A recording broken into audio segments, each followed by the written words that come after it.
Maiyah itu nggone arek kumpul seduluran, temenan oleh seduluran.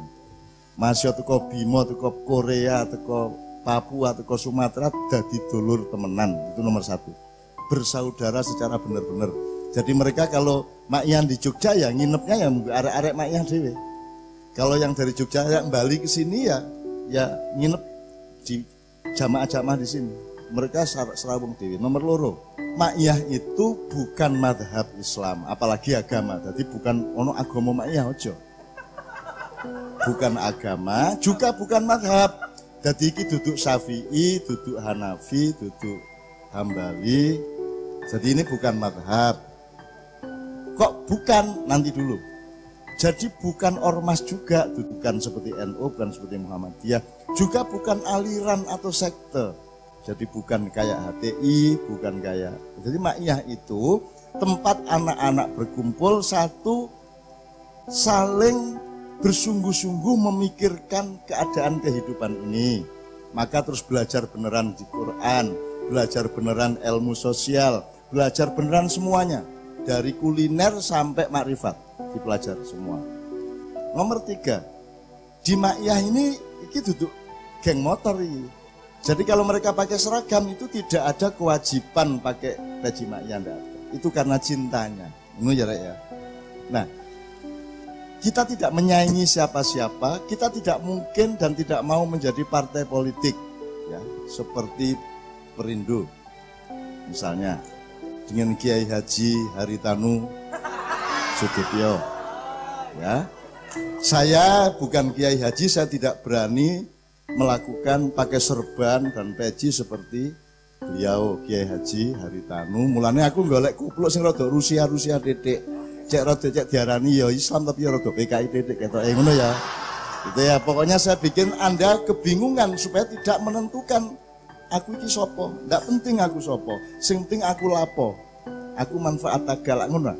Bah jenengku Mbah Nun, Mbah Mo, bah sak karepe mulai menyeluk aku.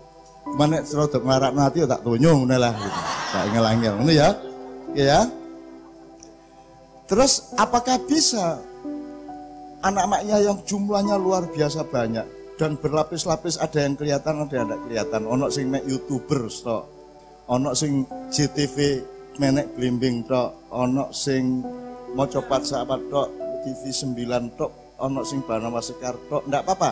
Ono sing YouTube tok, yang tidak kenal saya lebih banyak daripada yang kenal saya.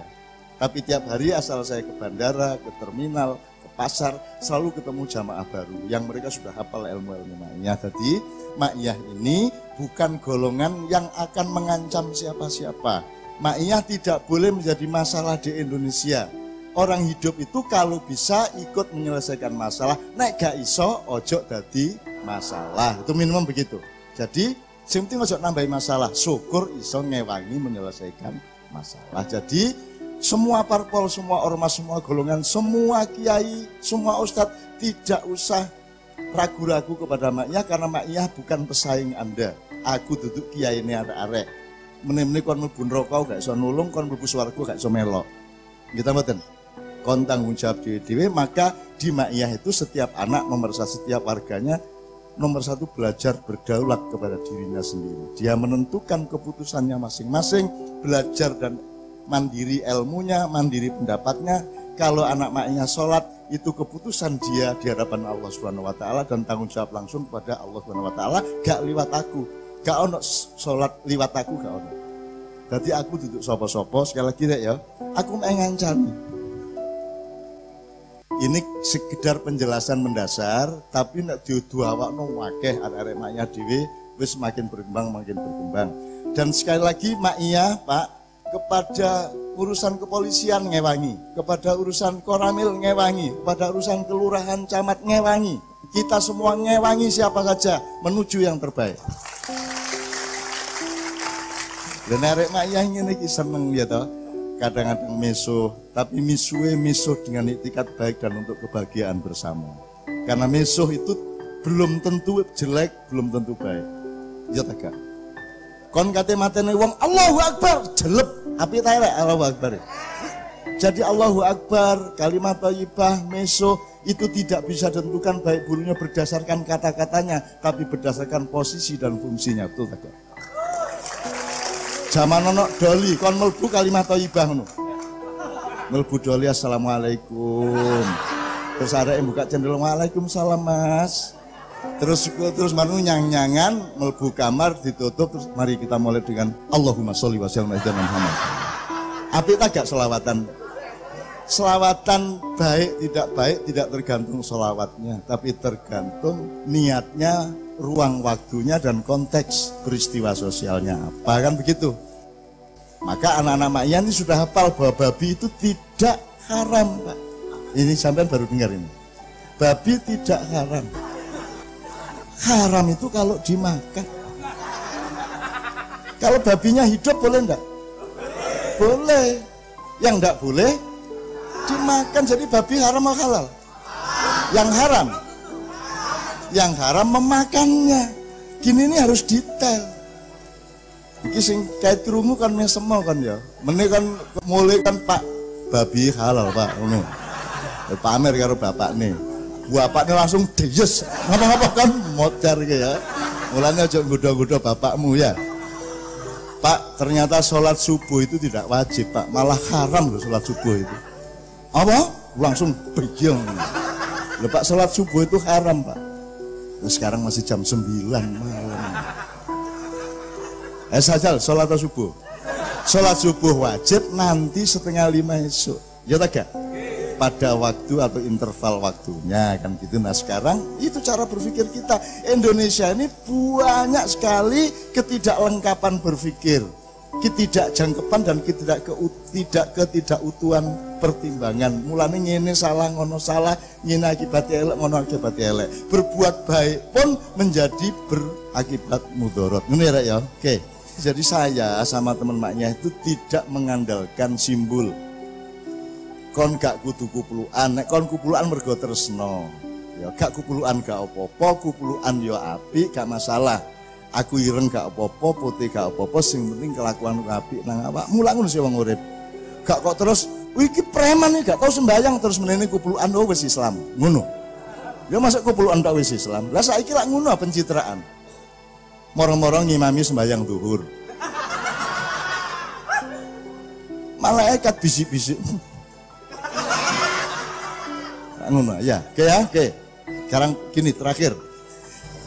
Anda akan menghadapi perubahan dunia yang luar biasa dan mulai hari ini harus siap.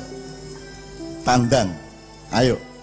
Nek kon ahli pencak sampai jadi pendekar temenan. Ojo mek ban putih pedita-pediti. Ayo. Indonesia harus mengerti apa yang akan terjadi. Jadi jangan sibuk 2019. Siapa presidennya tidak ada bedanya. Sepanjang kamu tidak mengetahui apa yang akan terjadi. Bah Khofifah, bah Saipul podo ae. Nek podo-podo gak ro apa sing kudu dilakoni nggih ta mboten? Dadi duduk sapa ne? Imame mbok sapa tersah sing penting oleh ngimami bener lak ngono sih rek. Ngono lho urip iku duduk imame sapa. Dadi aku iki gak tau golek dadi sapa-sapa. Nek kon wis mulai ngarani aku iku ngene tak robah. Wah Cak Nun gondrong jaman nom-nomane. Terus rumangsane nek wis tuwek gak tak dawakno. Ngono, kon gak kapusan kon. Ana meneh sing ngarani Cak Nun tuh gak pernah pakai sepatu, itu ideologi. Selalu pakai sandal, menene aku pakai sepatu. Nah, ngono. Cek kon gak menabikan sandal, gak menabikan sepatu. Gitu loh. Aku tampil sebagai pakai sepatu. Nemoni Pak Harto ngongkon Pak Harto mudhun nganggo sepatu nyilih. Suwengi aku nyilih golek nang kiwa tengen niku akhirnya oleh Pak Bariman niku kancaku teko timur. Pak Bariman sepatune pas tak gawe jebdoban karo Pak Harto, cek Pak Harto mudhun niku biyen dadi sepatu niku bersejarah sampai saiki didelo iki tembok ngono. Apa ini kok sepatu di sini ini yang dipakai Cak Nun waktu nurunin Pak Harto. Arek-arek nek njaluk tak idoni Pak. Salaman Cak idono cuh ngono iku dikenek ngene. Terus ditele kertas. Terus kertasnya dilaminating. Terus ditele ndek tembok ngono arek-arek. Bapak gak apa-apa itu namanya apa? Penghormatan kepada sejarah. Ya ta? Ya apa sih kan? bapakmu biyen gawe sepeda, kon saiki wis gawe motor utawa mobil. Sepeda itu tetap berharga apa tidak? Iku kenangan. Bapakmu iku dhewe. Bapakmu jenenge sapa? Sapa? Zakaria. Nek Pak Zakaria karo wong kampung diceluk gendul ngono le. Ya apa kabare gendul? Oleh kan? Loh, itu sejarah Zakaria ya Zakaria. Ya, mulai nek wong Muhammadiyah ngomong gak usah sayyidina, Allahumma sholli ala Muhammad, gak usah sayyidina. Berarti ngoko nang Kanjeng Nabi. Mat, ya apa kabare, Mat? Gitu ya? Allahumma sholli ala Muhammad, gak adek sayyidina ta panjenenganipun Kanjeng Nabi lak ngono. Ah mulane nek ketemu wong Muhammadiyah takon, ya apa kabare dahlan saiki? Muring-muring tak gak wong. Mulane ayo saling menjunjung, saling menghormati satu sama lain ngono ya. Oke, jadi soal maknya wis jelas ya. Kita bebas jadi termasuk pilkada, terserah kamu milihnya. Kamu punya pertimbangan wis golek ilmu bareng-bareng kok ya. Karena jawaban atas kehidupan tidak sesempit itu. Banyak faktor yang lain yang harus diperhitungkan. Benar ya?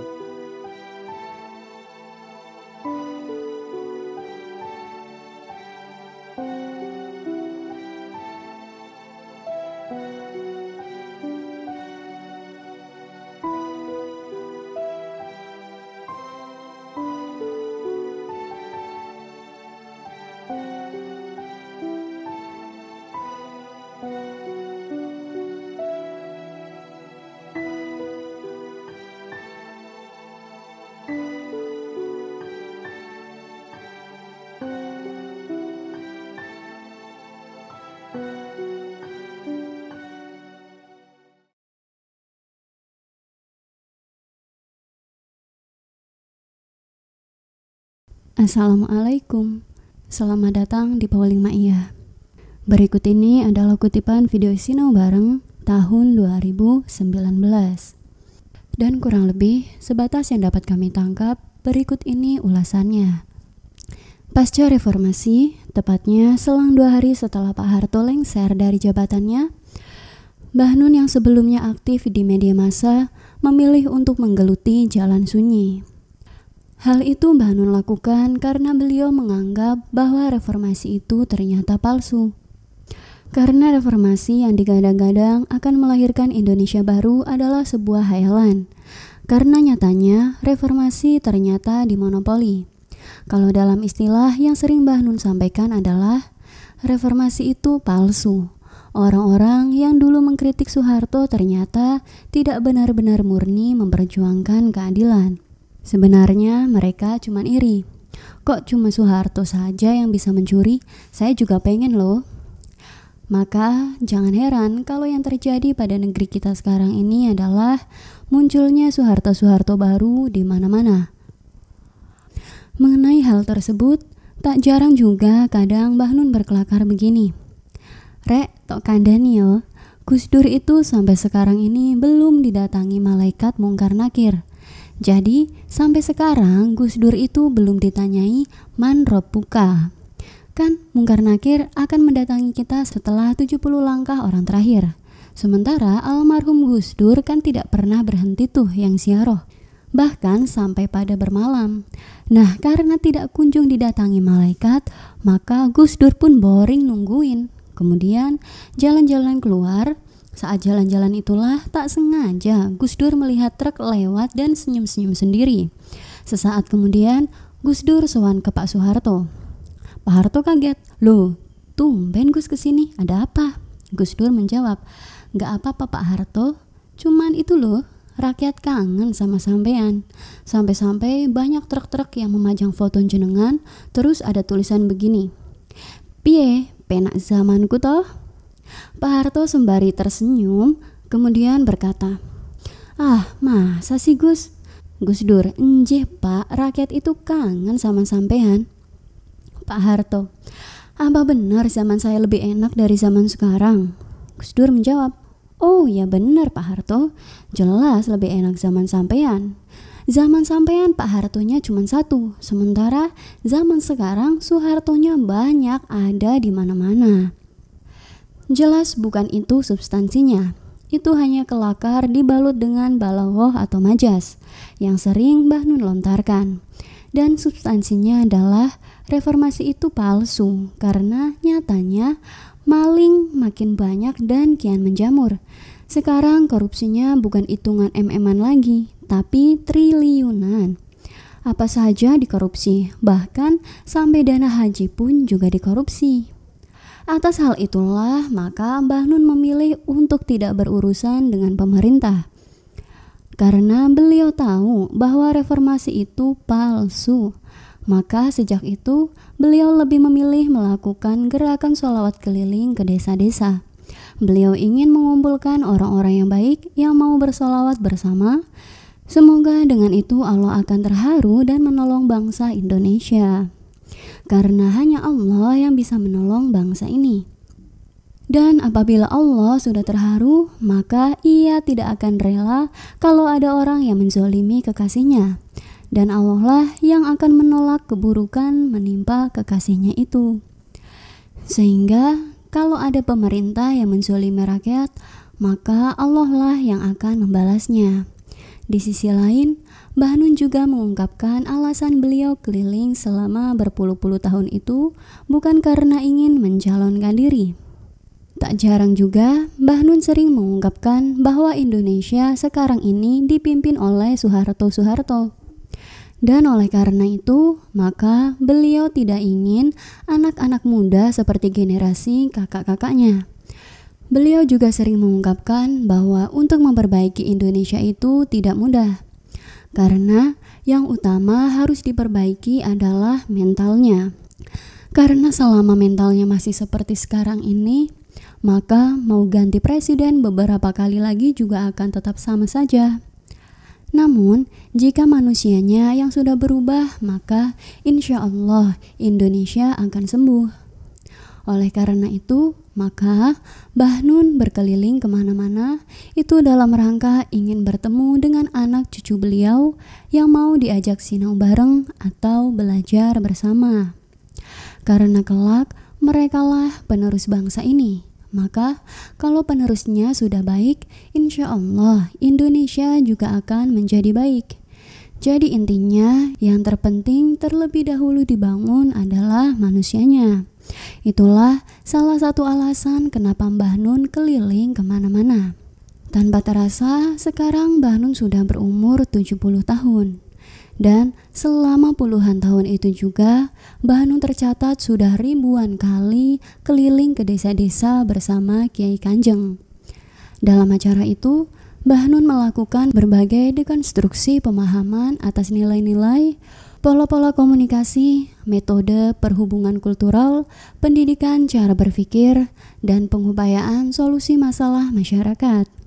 Kegiatan tersebut pun akhirnya berkembang sebagai sebuah konsep kebersamaan yang juga diikuti beragam lapisan masyarakat hingga pada 2001 konsep ini disebut Ma'iyah. Secara etimologis, Ma'iyah sendiri berasal dari bahasa Arab yaitu ma'ah yang berarti bersama. Sementara itu, arti Ma'iyah sendiri adalah kebersamaan.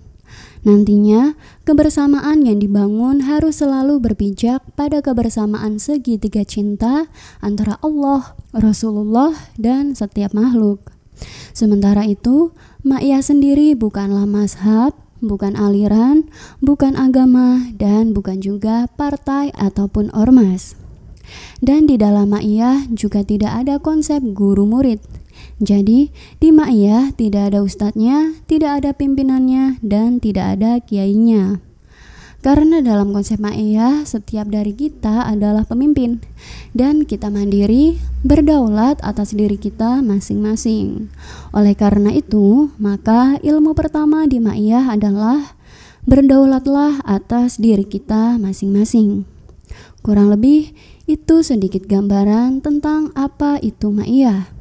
Jelas saja, tulisan ini sama sekali tidak bisa menggambarkan keseluruhan Ma'iyah. Namun setidaknya dapat sedikit memberi gambaran. Oke dulur-dulur, sampai di sini dulu ya ulasan atau pointernya. Sebenarnya, masih ada begitu banyak hal yang dapat kita pelajari bersama dari kutipan Sinau Bareng pada video ini. Ulasan, pointer, atau rangkuman yang kami ungkapkan itu hanya sedikit gambaran saja. Dan semua yang kami ungkapkan itu bukanlah sebuah kebenaran. Hanya saja, semoga dapat sedikit menambah referensi. Mohon maaf atas semua kelemahan sudut pandang kami. Matur suwun dan sehat selalu saudaraku. Wassalamualaikum.